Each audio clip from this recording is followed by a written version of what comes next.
তো আমরা আরো একটি অঙ্ক সমাধান করব 6 নম্বর প্রশ্নের সমাধান। 6 নম্বর প্রশ্নের সমাধান করব। তো অঙ্কটা আছে দেওয়া আছে, দেখো x minus a divided by b plus x minus b divided by a plus x minus 3a minus 3b divided by a plus b equal 0। এটা আমাদের সমাধান করতে হবে। তাহলে আমরা সমাধান করব কিভাবে? তাহলে সমাধানটা করব এভাবে। তুমি চিন্তা করো যে এখানে সরাসরি তুমি যদি এখানে সরাসরি লসাগু করো, তাহলে কিন্তু তোমার ক্যালকুলেশন অনেক বড় হয়ে যাবে। এই জন্য তোমাকে যে কাজটা করতে হবে, আমরা কৌশল অবলম্বন করব। কৌশলটা হচ্ছে এরকম যে হরগুলোকে একই রকম করে দেব। এখন এই লবগুলো একই রকম করে দেব। কিভাবে করব? যদি আমি x minus a b divided by b এটার সাথে যদি আমি 1 মাইনাস করি, তারপরে প্লাস আছে, প্লাস দিলাম, আমি এক প্রকার জোর করে -1 করলাম, আমি পরে ব্যালেন্স করে দেব। এরপর দেখো এটার সাথে x minus b divided by a -1 করলাম। এবার এখানে করবো আমি কি বলতো, x minus 3a minus 3b divided by a plus b।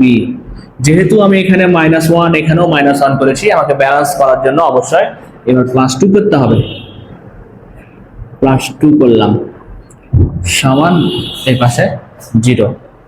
ঠিক আছে, এরপর দেখো আমি এই কাজ কেন করলাম, আমার উদ্দেশ্য হচ্ছে লবগুলাকে একই রকম বানাবো।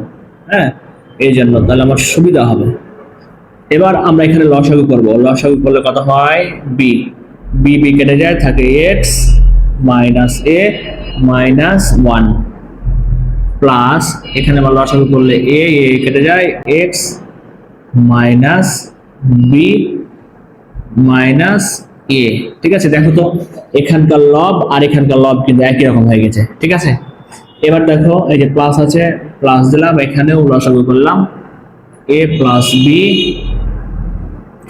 b কেটে যায়, থাকে এটা, তাহলে x minus 3a minus 3b plus, এবার 2 এর সাথে এটা গুণ হয়ে যাবে, তাহলে 2 এর সাথে এটা গুণ হলে কত হয় বলো? তাহলে 2a প্লাস 2b ইকুয়াল 0। এখানেও দেখো, তুমি চিন্তা করো, আমরা আরেকটা লাইন বাড়াই, তাহলে তুমি আরো ক্লিয়ার বুঝতে পারবে।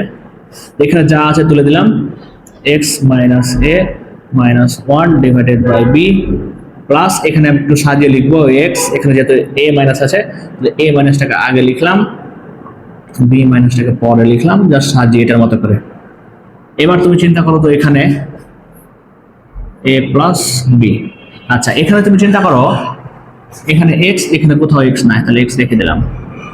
আমি a টার্ম আগে লিখবো, তাহলে এখানে আছে 3টা a আর এখানে আছে 2টা a, তাহলে 3টা থেকে 2টা বিয়োগ করলে একটা থাকে a মাইনাস a। হলো, এবার দেখো এখানে আছে 3টা b থেকে 2টা b বিয়োগ করলে একটা b থাকে। দেখো লবগুলা দেখো সব একই রকম হয়ে গেছে, আর এটা তো আমার উদ্দেশ্য ছিল, তাই না? ওহো, দেখো এই যে b এর সাথে 1 গুণ করলে তো b হয়, তাই না? b এর সাথে 1 গুণ করলে তো b হয়, 1 লিখেছি কেন? তাহলে এটা b হবে। হ্যাঁ, এখানে b হবে। হ্যাঁ, এবার আমার ঠিক আছে। আচ্ছা, এবার দেখো আমরা জাস্ট উপর থেকে লবটা জাস্ট কমন নেব। হ্যাঁ, x minus a minus b এটা কমন নিলাম, তাহলে আমার এই পদে থাকলো, উপরে কিছু না, মানে 1 থাকলো, আর নিচে b আছে, এই যে b দিলাম, প্লাস আছে, প্লাস দিলাম, উপরে 1 নিচে হচ্ছে a, উপরে 1 নিচে হচ্ছে a প্লাস b ইকুয়াল 0। আচ্ছা, এবার তুমি বলো তো, তুমি চিন্তা করো যে আমাদের উদ্দেশ্য হচ্ছে x চলকের মান বের করা।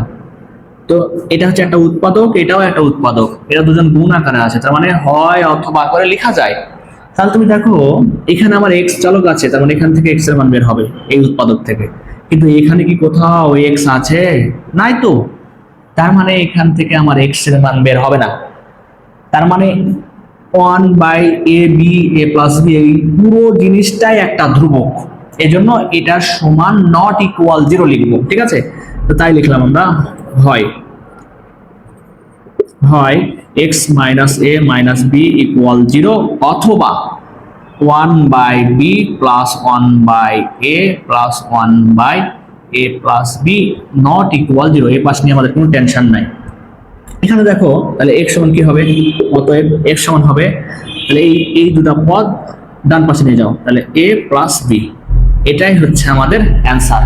ঠিক আছে, আশা করছি বিষয়টা বুঝতে পেরেছো। যদি বুঝে থাকো অবশ্যই একটা চমৎকার তোমাদের কাছ থেকে কমেন্ট আমরা আশা করতেই পারি। সবাইকে ধন্যবাদ জানিয়ে এই লেকচারটা শেষ করছি। পরবর্তী ভিডিও দেখার জন্য আমন্ত্রণ রইল।